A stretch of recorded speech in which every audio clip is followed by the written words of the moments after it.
make it happen.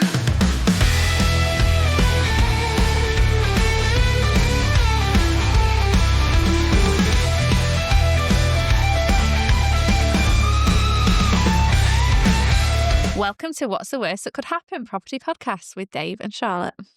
Today, we've got Drew Davies, the man who went from battling the waves to building playgrounds. Drew spent 25 years at sea, becoming the youngest skipper in Newlyn at just 18. These days, he swapped the trawlers for trampolines, running Southwest Play with his family, crafting incredible net and rope-based play equipment that's earned them a prestige award and serious respect across the UK. From fisherman to award-winning business owner, Drew's story is all about grit, graft, and going in. Drew, welcome to the show. Thank you very much. Nice to have you. Thank you.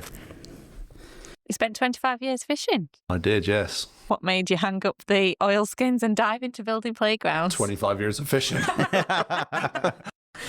25 years of fishing is enough for anybody. It's fascinating to just know that that is industry right outside the door here where we are in Cornwall. We're so lucky. Yeah. And thank you. No problem. Still based down in Newlyn, though, aren't you? Yeah.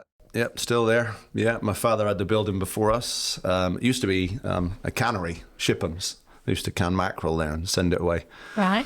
And then we have one building and fish merchant next to us, Trawley Fish, there next to us. Yeah, we've been there 17 years. Yeah, my father, I don't know, probably 20 years before me.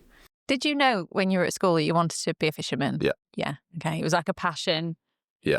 Yeah. Wasn't expected of you, but it's just something you knew you wanted to do. Left school when I was 15. Why do I need any qualifications? I can earn money. And that's what I did. Off I went. I was probably working from the age of 11 or 12, maybe, going fishing with my mate, Mike Knoll. His son's Jack Knoll. I used to go fishing, skip school. Plug there. Yeah. I used to go skip school, go fishing, earn 300 quid. Yeah. So do you fish now? No. I have a little boat.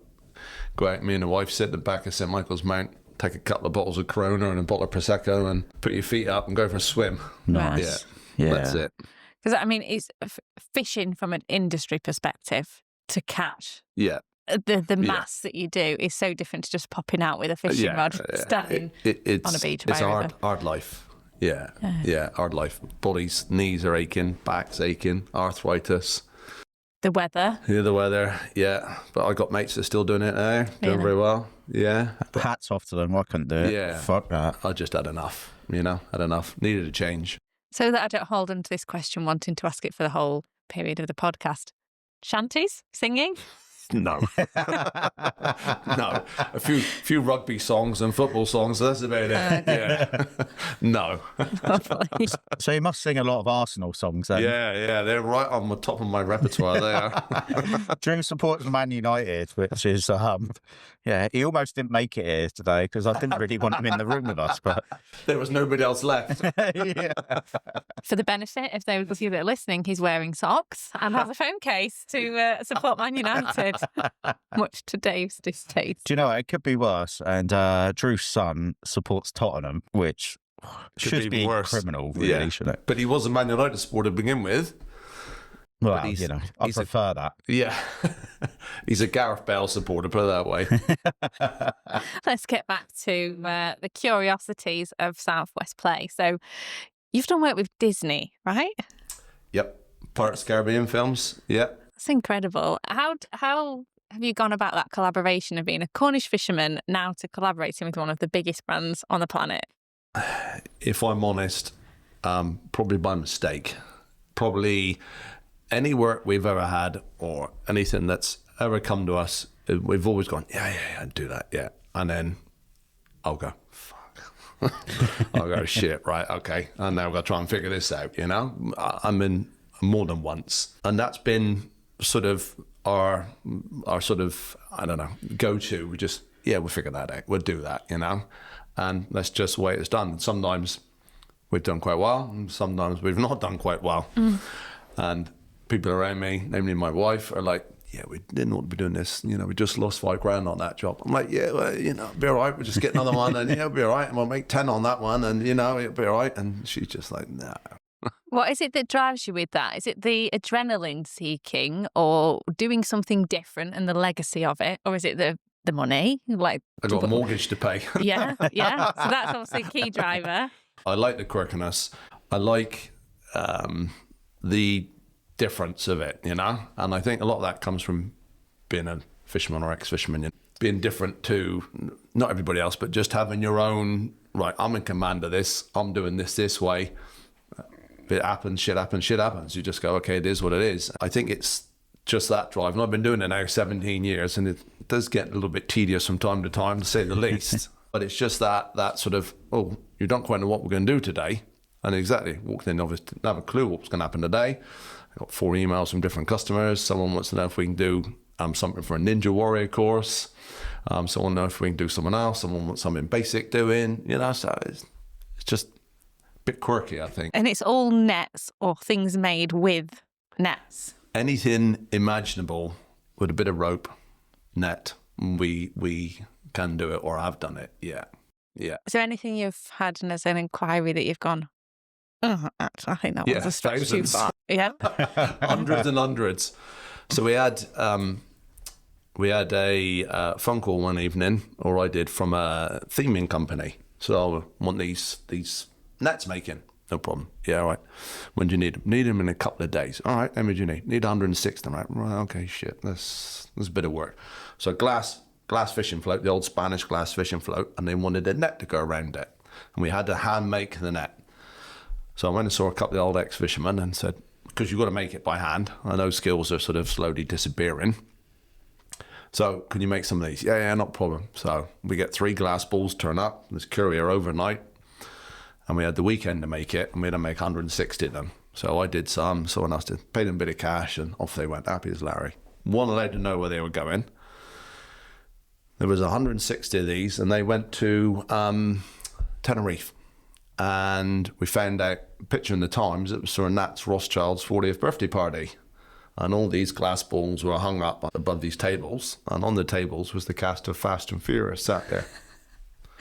And it was just random shit like that. It's like, that's nice. It's a bit different. Yeah. And you didn't know until you saw that photo in the paper? Didn't know. They wouldn't tell you. And it was Nat's Rothschild's 40th birthday party. I think it was Tenerife. It was quite a while ago. It was like 10 years or more. Yeah. Crazy. And we had a phone call from Selfridges one evening. So I'm like, pick the phone up. Hello, it's Selfridges, yeah? Oh, hello. Yeah. Of course it is. No, it's Selfridges. Yeah. Who's this winding me up? No, it's really Selfridges. All right, okay. And they're like, listen, it's Selfridges. I'm like, okay, yeah, sorry. We need some netting to do a netting window display. I'm like, right, okay.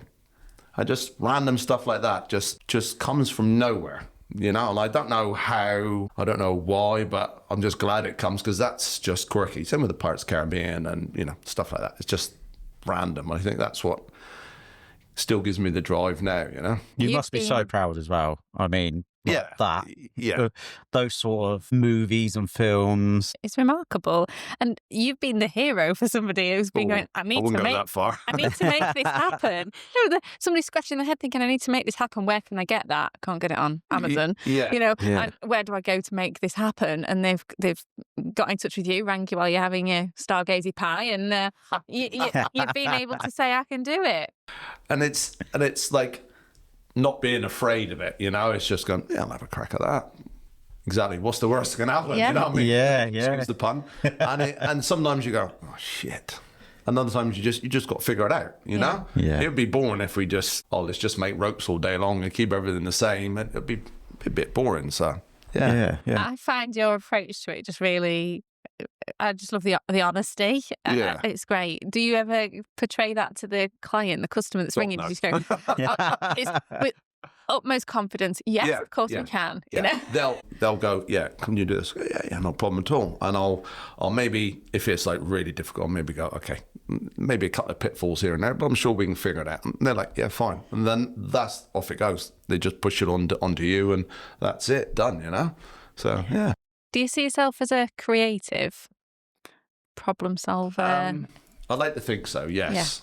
Yeah, and we do have plenty of problems doing the nature of the work we do, Is that you personally or within the business? No, me personally, yeah. Yeah, I always have one already.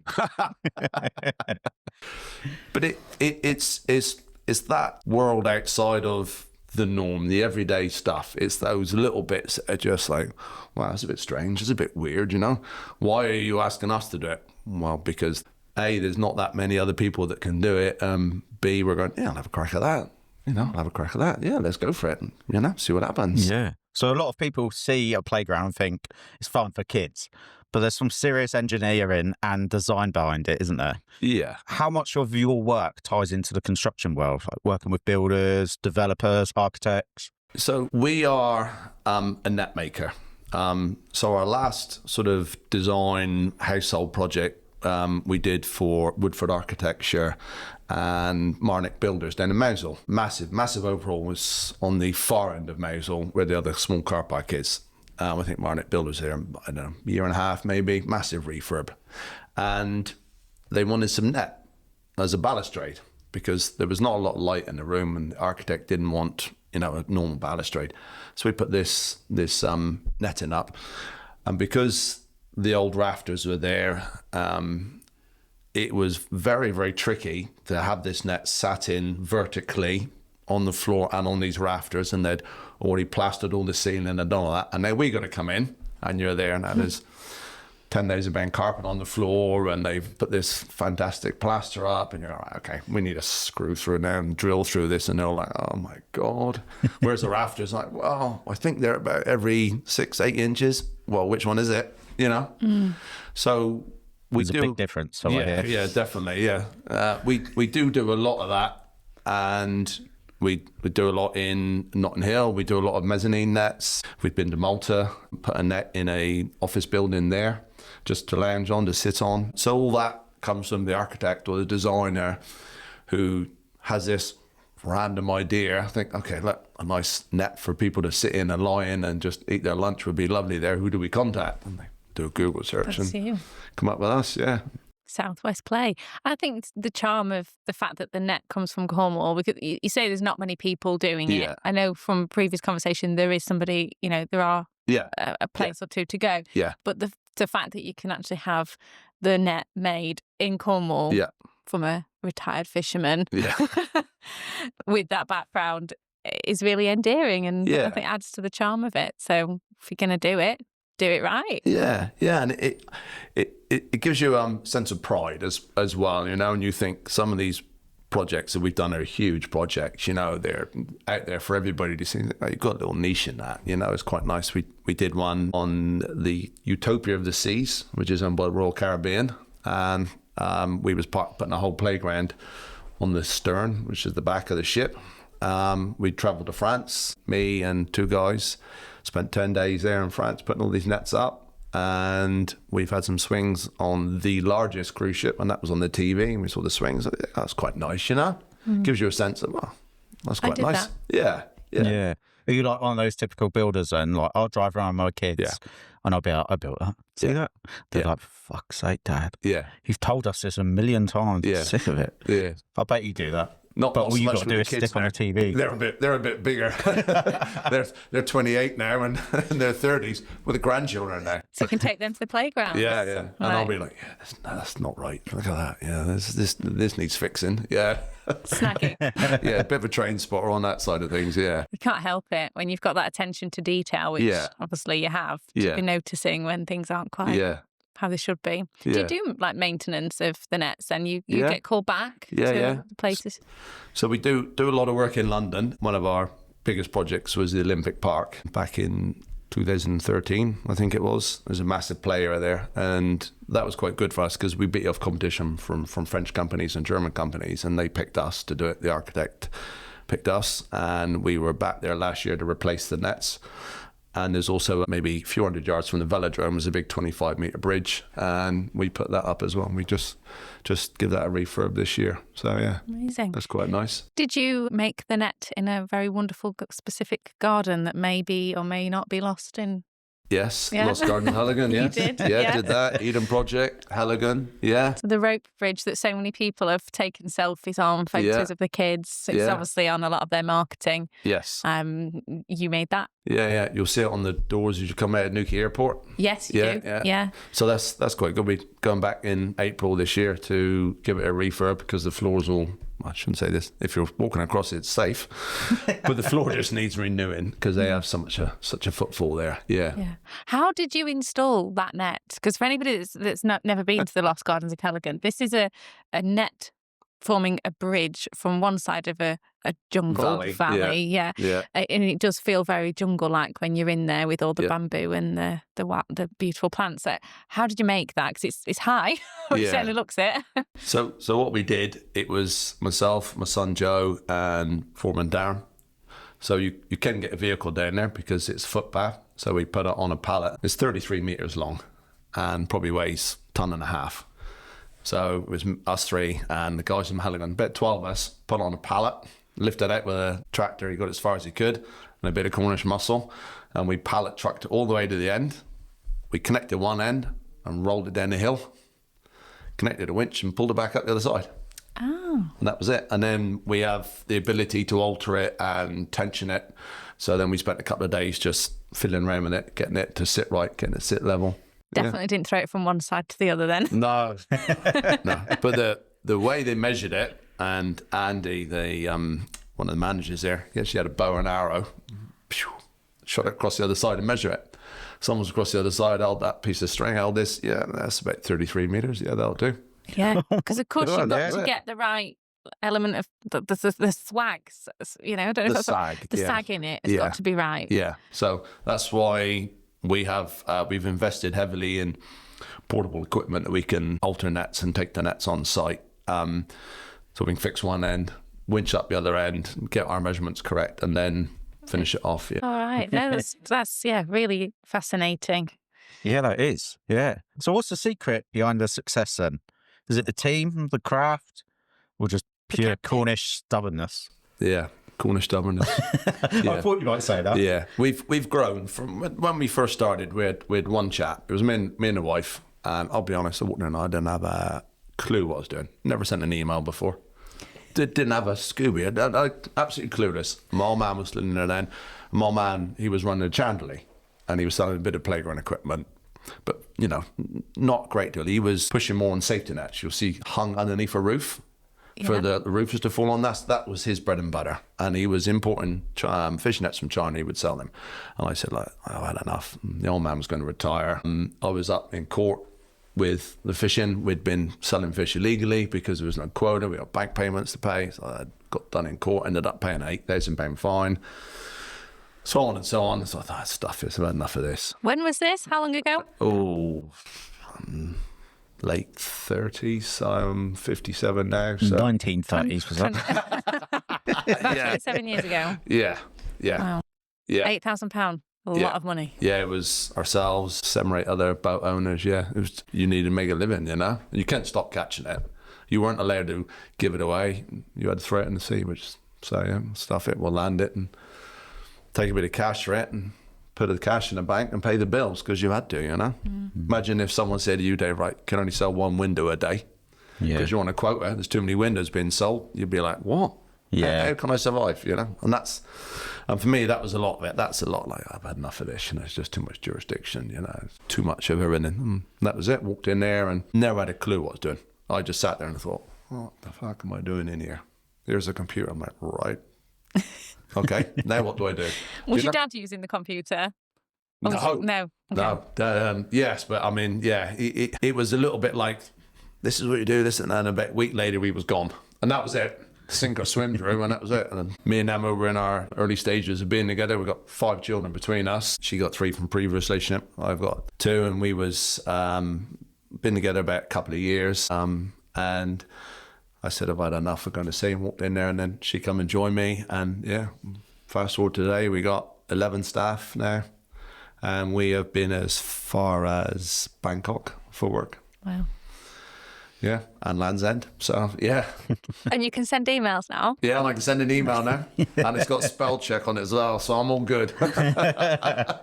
Anything more than sending an email, get somebody else to do it, get my Dory Kate to do it, yeah. What's the most exciting inquiry you've had land in the inbox? And you've told us some fascinating case studies, you know, of nets that you have made, but what has been the most exciting? You've sat back at the desk and thought, okay. Most exciting. I would have said the bridges in Bangkok, because I thought this is a guy in Thailand, the other side of the world, who's found us just by Googling and, they got a bridge on their website. We'll speak to them. And to find out the random shit that goes on somewhere else is just so bizarre. So we made 3 bridges, 2 25-metre bridges and a 15-metre bridge. And it's actually in a bike park. So these kids are going over it. Pump bikes, are they called? The little bikes with no pedals? Yeah. And they've got a BMX track there, which you'll like. Yeah. And they've got an Olympic circuit for training there. And I was sort of... and I said to Davies' name was, I said to him, I'm no snob, but I don't particularly want to fly all the way to Thailand in economy. Not really. I said, I am a snob, but, yeah, that's fine. Go there, business class. Oh, that's very nice. So that was lovely. And he goes, yeah, I'll pick you up from the airport. Right, pick him up from the airport. It's a 150 grand Range Rover. Pick me up from the airport. And I'm like, fuck's going on here? This is mental. Get there and there's all these Thailand lads all sat there just like brimming with like energy. And there's like 20 of them all sat there. I've gone there to like PM it for the week and show them how to hang the bridges. And there, all these guys said, I only need 3 or 4. I don't need 20, So cherry picked who I needed and hung all these bridges. And then they had an influencer take his son over these on his bike so they could film in. And it was just, I was thinking, what the hell's going on here? It's just bizarre. And then he picks me up, he takes me to a restaurant. And he's like local royalty, this Dave, this owner. He's like CEO of this thing. He's like local royalty. He says, the king comes in here for food. I'm like, what? And it's like some groggy McDonald's, this place is. Yeah, we've already pre-ordered for him. I'm like, right, okay. And he said, yeah, the king regularly comes in here and his daughter. I'm like, okay. And when I was at the bike track, he said, we need to have a look at another little bridge. Right, okay. He said, because when the princess rides her bike around, she needs to stop over there. And she always stops there and goes for a wee. But she's got to walk over there to the toilet. And it's about a 5-6 minute walk. So we may want you to put a bridge in there to say we're having to walk 5-6 minutes. I'm like, you got to go. You got to go. Yeah. I'm like, sometimes you ain't got 5-6 minutes. She always stops there. And they're like, I said, well, okay, yeah, we'll put a bridge in front. Yeah, we'll just price it up and get some measurements. And I'm just like, what the fuck? I'm just living in a different world here. This is just so random. So far away from dark pubs in Cornwall. just bizarre. And I'm sat there with the foreman, and he goes, "Come on, we'll go off and have some lunch." He said, "I'll show you Bangkok." I'm like, "All right, okay, crikey." So we jump in his car, and we literally, if you like watch a movie and like you have all these like places that are literally built in the water, that's where we went. He drove me to this place, and I'm walking along this. And there's some old guy in his 90s pulling nails out of pallets. I'm like, what's he doing? Oh, he's straightening the nails to sell them. I'm like, right, okay. And then there's another guy over here welding. And there's speed bumps in this like about 2 foot wide, and there's speed bumps there. I said, what's the speed bumps for, Chang? Next minute, a motorbike comes down. He said, this is a road we just keep building out. So, all right, okay. So I go down to this restaurant, gives me the menu. The menu's all like, in English, So I'm like, he says, I'll order for you.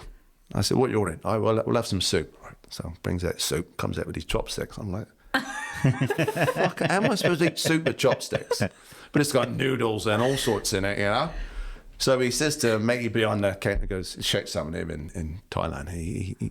And then matey brings a spoon over. I said, what you said to him? He said, English wanker, can't use chopsticks.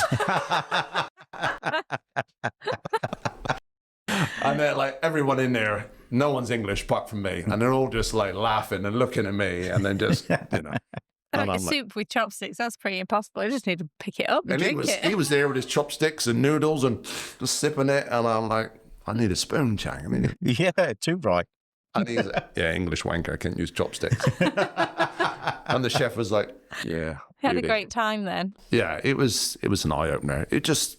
bizarre, just surreal. And I got back and I said to him, this is just a bit out the ordinary, it's a bit out the world. I don't know, it's difficult to conceive sometimes, not how far we've come, because that sounds a bit big-headed, but just the random stuff that we've done, I think you should be really proud. As Dave said, it's an achievement. And the story of it is fascinating. And so many people that will listen it's just so interesting. Yeah. It's amazing. I've heard your story on multiple occasions now, and it never gets boring. I love listening to it. It is fascinating. I think anyone can listen and be really interested. It's just funny, and it's random, and it's just, we built a beast that needs feeding, you know. So we built this little business, me and Emma, and we're trying to pass the mantle on to my son and my stepdaughter now, Joe and Kate. You know, we're trying to take a bit of a back seat now. So we're, you know, third generation. It's quite nice, you know. The architects love it. We're down on Newlyn Harbourfront. We can see the boats, and they love all that, you know, and it is quite nice. But yeah, it's different. And I like different. I like quirkiness, you know, and I like it's just random. Do you see, and is there anything specific that you're like, I've got my eye on that, I'd like to do that, or a goal that you have? Yeah, be a millionaire, be quite nice. Yeah. Yeah. If anyone's listening, want to send some more nets to make my way. Yeah. Yeah. No, not really. I'd like the business to be smooth running, but we're that quirky. I don't think it's ever going to be smooth running because of what we do. You know, that's the problem. And you're always going to need someone to do random stuff. You're just going to need it, you know. But I think as a goal, I don't really have a goal. I'm not like that. Give you something else. We're building a dinosaur in Crystal Palace. Okay. Yeah. So, as in not the football ground, just to check, because we've been there a bit. But okay. Yeah, in that area. Yeah. So we're building we're building the nets to go on a dinosaur-shaped structure. Yeah. And will that be, so that will be stiffened then? Yeah. No comment. So that'll be a playground, yes. Wow. Yeah. And it's to climb and shaped like a dinosaur, yeah.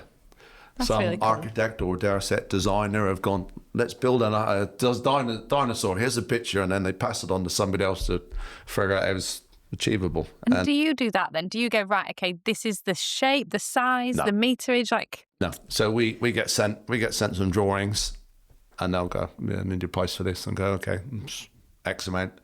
Okay, we need you to fit it. Okay, that's not a problem, right? Okay, and yeah, we'll just figure it out. Yeah, sometimes we'll drive to site, or I'll drive to site, and we'll take some measurements and figure out how to make the net, how to join it, and how to put it on. Yeah. If you can get nets to Bangkok, you can get them to Crystal Palace, can't you? You get them anywhere. Yeah. They're not going in hand luggage. Yeah, no, exactly. So what do you do outside of work then, Drew? Tell us a bit more about why you work hard and graft throughout the week. Well, quite like to go out with my wife, have an evening meal, go out as much as we can, when we can. I used to quite a lot of surfing back in the day. Not quite so much nowadays. The old body's not quite as flexible as it used to be. And it's fucking cold as well. Yeah, I don't mind the cold. Yeah, I don't mind the cold. I've got you got one of those little cold tubs. Oh, yeah. Yeah, love it. Used to be out on the fishing boats. This has been in the storms. Oh, yeah, I suppose. It can bring Custom to I was in the wheelhouse, Charlotte, with the window shut and the kettle on. Yeah. Yeah, I try not to spend too much time on the deck if I can help it. That's what I'm picturing. The rain, the yellow waterproofs, the big boots. No. In the wheelhouse with slippers and socks on. But yeah, I like to watch, dare I say it, Man United. I like to watch my son play football. He plays for Pendine, so I go up there and watch that as much as I can. Yeah, and just look after the grandchildren when I can, get my bike, you know. Nice. But the trouble is, when you run your own business, it's just never have a day off. It's really difficult. Yeah. Is it motorbike, push bike? Push bike, yeah. Electric bike, yeah. Old knees can't cope with a normal bike anymore. Electric bike, help me get up the hills. Yeah, tell me about it. Yeah, definitely. So you've gone from stormy seas to running a national business. When you look back, what's been your biggest, what's the worst that could happen moment?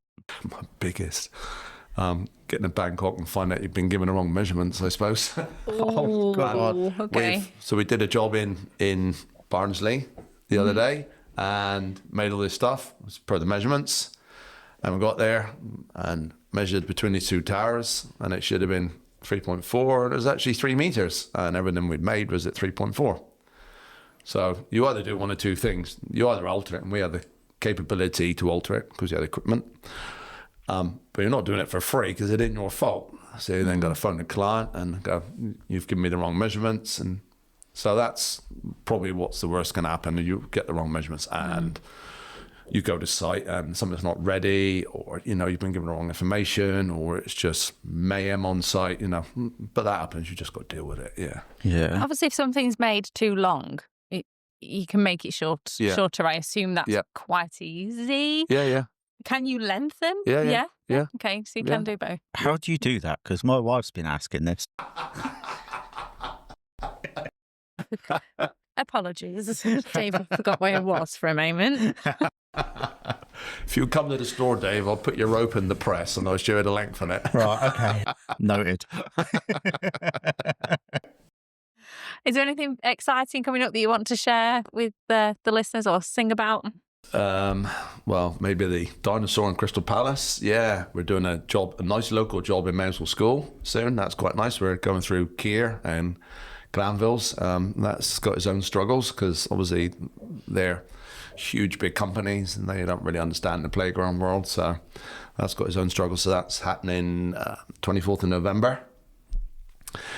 So, yeah, all those little bits and pieces. We're going to Helligan in April to do that, yeah. And springtime is always a busy time for us, year-end, for lots of councils and theme parks. And so springtime is very, very busy for us. So, yeah, looking forward to that, yeah. Making lots of children and families happy in their experiences, that awe and wonder. Yeah, definitely, yeah. Well, it's been great to have you here. Have you got any more questions, Dave? No, thanks, Drew, for coming. No problem. Thank you for inviting me. Thank you. Like, you must be so proud of what your family business has achieved, and I'm proud to say that you're a friend and that you're being on the doorstep as well. Yeah. Thanks for having me. If people want to find out some information about Southwest Play, you've got a website. We're website, Instagram, TikTok, LinkedIn, Facebook. I don't know, all those things. Yeah. Definitely want to check out. And if you haven't been to Helligan, you can see and experience in real life Annette from the corner of Cornwall. That is New Lynn. Yeah, that's us. Thank you. Thank you. Thanks for listening, everyone. Bye. Bye. What's the worst that can happen?